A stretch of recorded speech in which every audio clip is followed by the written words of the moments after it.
there's a story with Sri Ramakrishna where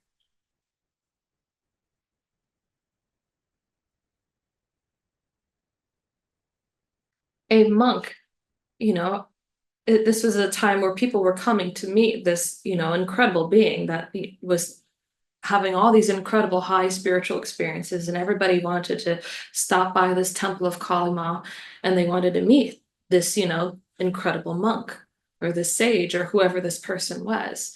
And they wanted to meet him, and a lot of the times they would sit and have these long discussions and talk about philosophy and talk about spiritual practices and things, and he would try all of them, and he would, be open to everything. He would listen to everybody, and he would partake in whatever somebody had to offer. And there was a particular monk that came one time, hearing of Sri Ramakrishna, and he came. And when he met him, he found him to be an incredibly pure soul with an incredible love of God. And he thought, this pure soul, he's in this incredibly perfect state to transcend, this love, this infatuation with Kali Ma, and to go into the absolute reality, this absolute reality of, right, non-duality, where there is no Kali Ma, there is just perfection and silence. There is nothingness, and that nothingness is so full and so perfect that nothing else is noticed in its nothingness. And so he was sharing, what his whole life journey, that he had divulged and been so involved in his spiritual practice, and he'd spent his entire life, he was an older gentleman, and he spent his entire life, trying to attain that state of nirvikalpa samadhi, where you completely merge wholly and completely with that absolute reality, where there's no perceiver, there's no sense of self, there is no sense of God even, there is just a sense of, right, nirvana, extinguishment, nothingness. And he thought, this man, maybe I can, show him, and he can, progress very rapidly because he's such a pure heart, a pure soul. And throughout his whole entire life, this man, this monk, he had dedicated his whole life, devoted himself completely and entirely, and only experienced a glimpse of it for a brief moment. But it was enough, he knew it was real. And so he shared this with Sri Ramakrishna, and Sri Ramakrishna went into meditation. In that meditation, he said it was the hardest meditation he had ever had to do, because in that meditation, he had to let go of Kali Ma, his divine mother. He had to take that sword of discrimination, and even slice her down to enter into that void, that supreme void, that divine void. But he did it very quickly.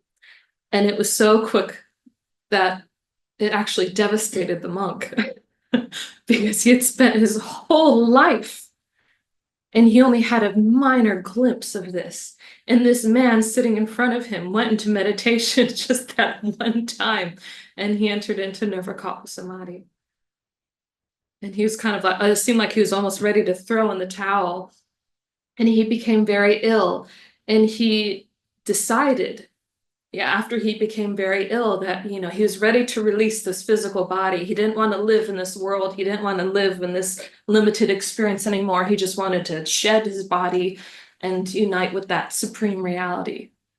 And so he actually, wanted to go into the Ganges River so that he, would drown. And he started walking into the river.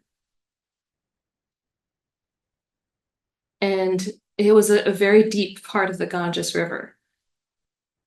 He started walking into it, and he kept walking, ready. He's like surrendering all, and, practicing his Vedantic ways, being like, I surrender, none of this is real, only the supreme reality, death even isn't real, and going into all that. And by the time he finished, he had walked out to the other side of the Ganges River.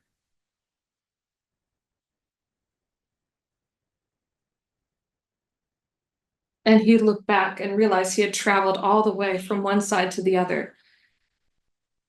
And his feet touched the ground the entire time. And this was the deepest part of the Ganges River, and it was a full river at that time. And in that moment, he had a spiritual realization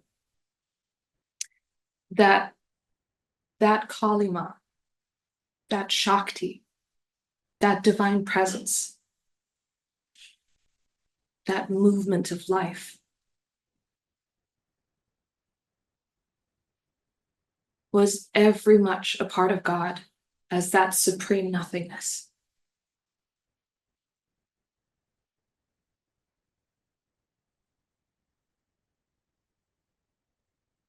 That Sri Ramakrishna had it right all along. To love Kalima and also to love that which is not. Neti neti and iti iti, both together.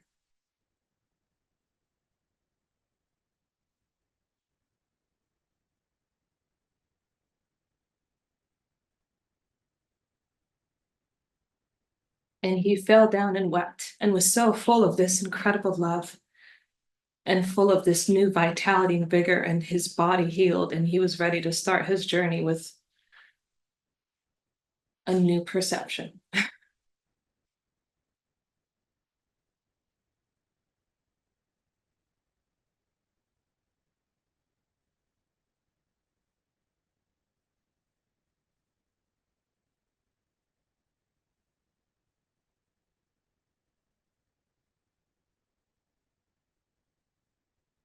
So when I say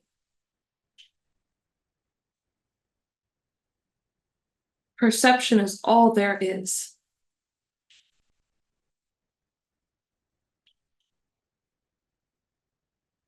it's because I'm saying it's all that's not.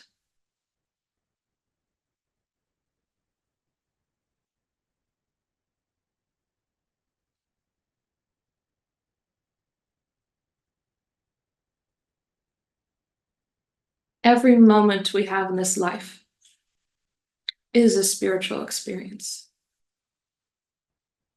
Our lives, our pains, our struggles, in every moment, there is Shakti. And behind it all, in every moment, there is Shiva. All these moments converge and convolge together into one single moment.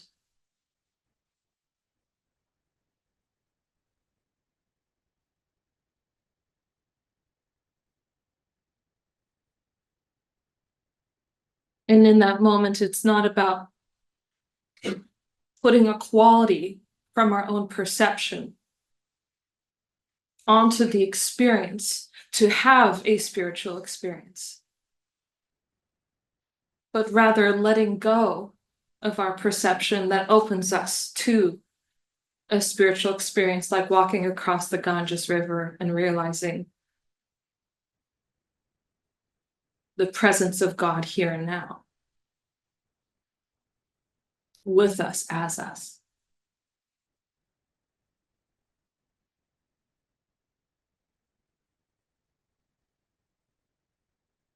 That witness behind our eyes, behind the mind, behind our emotions, even behind the heart.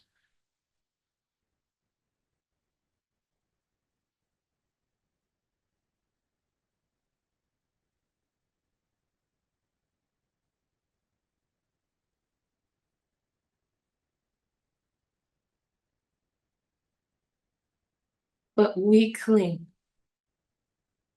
and we get stuck.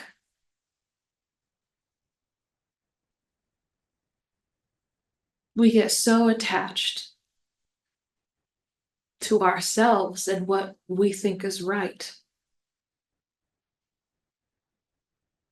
Remember, what's right is just one side of that coin. When you flip it over, it doesn't even matter anymore.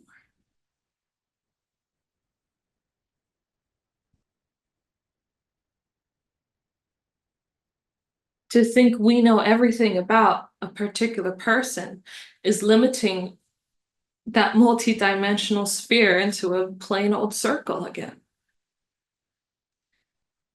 It's not that that person is losing the recognition of your perception, but rather you are losing the dimensionality of that moment and that interaction. You are missing that love, that embrace from that divine presence right there and now.